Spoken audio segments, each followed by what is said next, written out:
సూర్య, నిన్ను గెలవనికి ఎవరో వచ్చిండ్రు. ఏంది ఆలోచిస్తున్నావు? నిన్నెవ్వరు గెలవక్క 4 ఏళ్ళాయి. పోయి గెలవరాదు.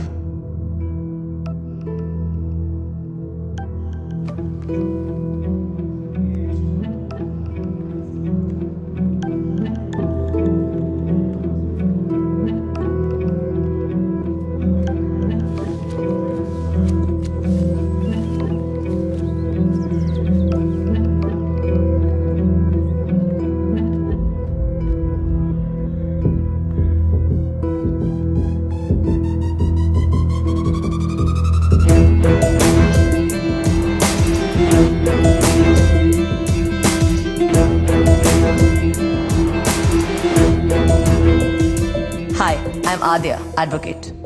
ఒక 6 months నుంచి మీ కేసు స్టడీ చేస్తున్నాను. మీ బెయిల్ గురించి మాట్లాడడానికి వచ్చాను. ఎక్స్క్యూజ్ మీ,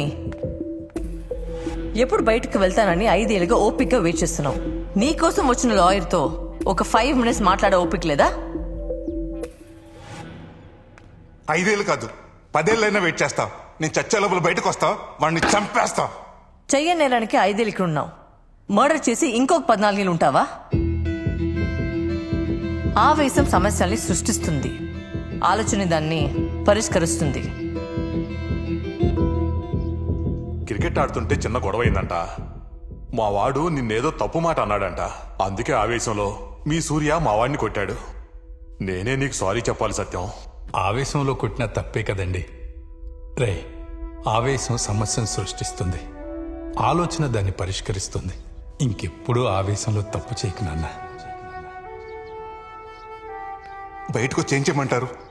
అమ్మా నాన్న చెప్పినోడు కళ్ళ ముందు తిరుగుతుంటే గుడ్ మార్నింగ్ గుడ్ నైట్ చెప్పంటారా?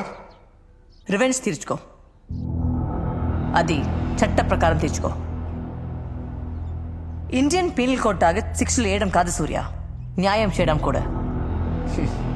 చట్టంలో నాలంటోడికి న్యాయం చేసే సెక్షన్లు కూడా ఉన్నాయా? ఉన్నాయి సూర్య. ఎవరైనా వ్యక్తిని అన్యాయంగా ఇరికించి జైలుకి పంపిస్తే అతను జైలు నుంచి బయటకు వచ్చాక తనని ఇరికించిన వాళ్ళ మీద వేసే కేసు సెక్షన్ 211 ఆఫ్ ఐపీసీ. ఆ సిఐ కిషోర్ నిన్ను ఇరికించాడు కాబట్టి నువ్వు అతని మీద సెక్షన్ 211 కేసు వేసి గెలిస్తే నువ్వు ఇరికించబడ్డ కేసులో నీకెంత శిక్ష పడేదో అదే శిక్ష కిషోర్ కి పడుతుంది. That's the power of section 211. ఇంకా ఆలోచిస్తున్నావేంటి సూర్య? మీ నాన్న చివరి మాట ఏంటో తెలుసా? నా కొడుకు నిర్దోషిగా బయటికి రావాలి, ఆ సిఐ చట్టం ముందు దోషిగా నిలబడాలి. ఇప్పుడు నేనేం చేయాలి? ఈ బెయిల్ పిటిషన్ మీద సైన్ పెట్టు. నువ్వు బయటకు వచ్చాక ఏం చేయాలో చెప్తాను.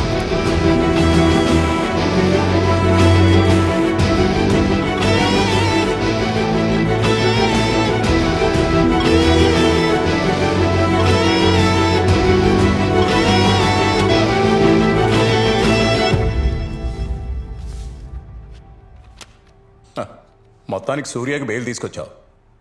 దుర్గారావు సార్, మేడం గారిని సూర్య సెల్ దగ్గరికి తీసుకెళ్ళు. అట్లానే సార్. Okay sir. రాండి అమ్మా. అమ్మా, సూర్యప్రకాష్ కోసం దేవుడే నీ రూపంలో వచ్చినట్టుంది. నాకు చాలా ఖుషిగా ఉందమ్మా.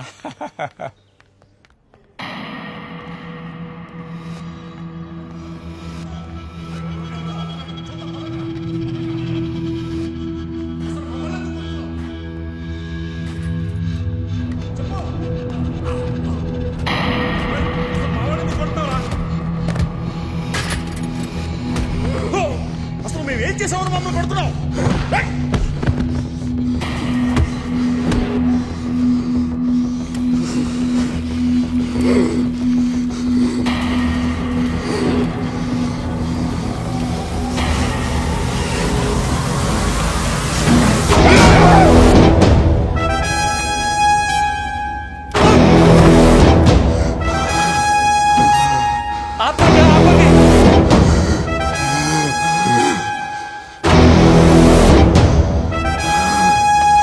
కొట్టదు భయ్యా, ప్లీజ్ భయ్యా, కొట్టదు భయ్యా.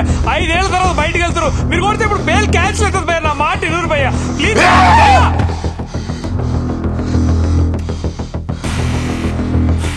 వదిలిపెట్టున్నా అండి. వద్దు భయ్యా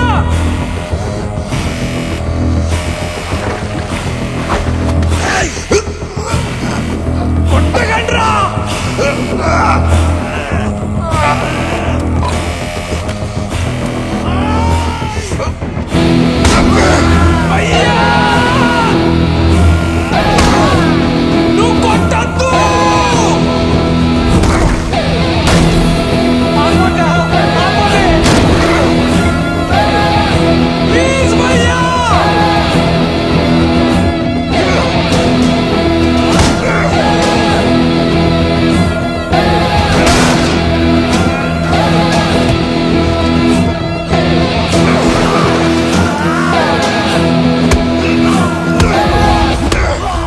బతుకంతా జైలుపాలేనమ్మా. నాకు కావాల్సింది కూడా అదే కదా.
సూర్యాన్ని జైలు నుంచి బయటికి తీసుకురావడం నన్ను లోపల పంపించావు.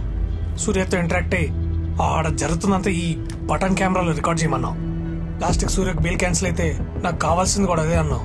ఎందుకక్క?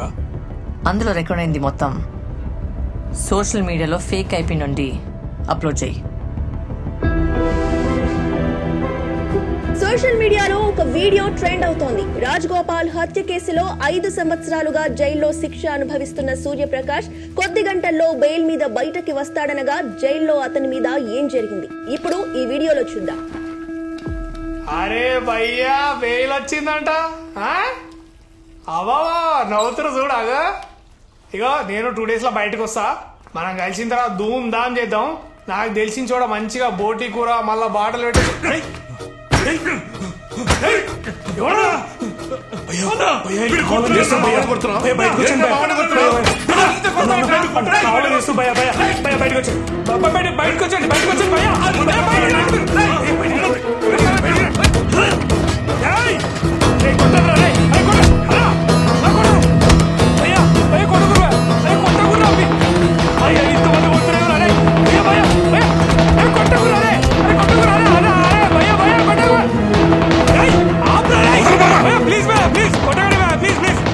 జైల్లో ఇంత నిర్దాక్షిణ్యంగా మానవ హక్కుల ఉల్లంఘన జరుగుతూ ఉంటే జైలు శాఖ ఏం చేస్తోంది? హ్యూమన్ రైట్స్ ఎలా రియాక్ట్ అవబోతోంది? దీనికి సంబంధించి హ్యూమన్ రైట్స్ అధికారి పృథ్వీనారాయణ లైవ్ లో ఉన్నారు. వారిని అడిగి తెలుసుకుందాం. మేము ఇప్పుడే ఆ వీడియో చూసామమ్మా. రేపు తప్పకుండా జైలుకి వెళ్ళి తగిన యాక్షన్ తీసుకుంటాం. అలాగే సూర్యప్రకాష్ని కలిసి జరిగిందేంటో ఆయన ద్వారా కూడా వివరాలు సేకరించి ప్రభుత్వానికి రిపోర్ట్ సమర్పిస్తాం. అక్క నీకు ఇట్లా జరుగుతుంది ముందే తెలుసా? సూర్యాని బయటికి రాకుండా ఏదో ఒకటి చేస్తారని మాత్రం తెలుసు. ఇట్లా కాకపోయింటే బెయిల్ మీద బయటకు వచ్చేవాడు. ఓ జరిగింది కాబట్టి అడ్వాంటేజా? కేసుకు బలం వస్తుంది. 5 ఏళ్ల క్రితం మీరు వచ్చుండుంటే సూర్యకి ఇలా జరిగేది కాదు మేడం. 5 ఏళ్ల క్రితమే నాకు లా డిగ్రీ వచ్చుంటే నేను కూడా సూర్యని ఇలా వదిలేదాన్ని కాదు సంతోష్.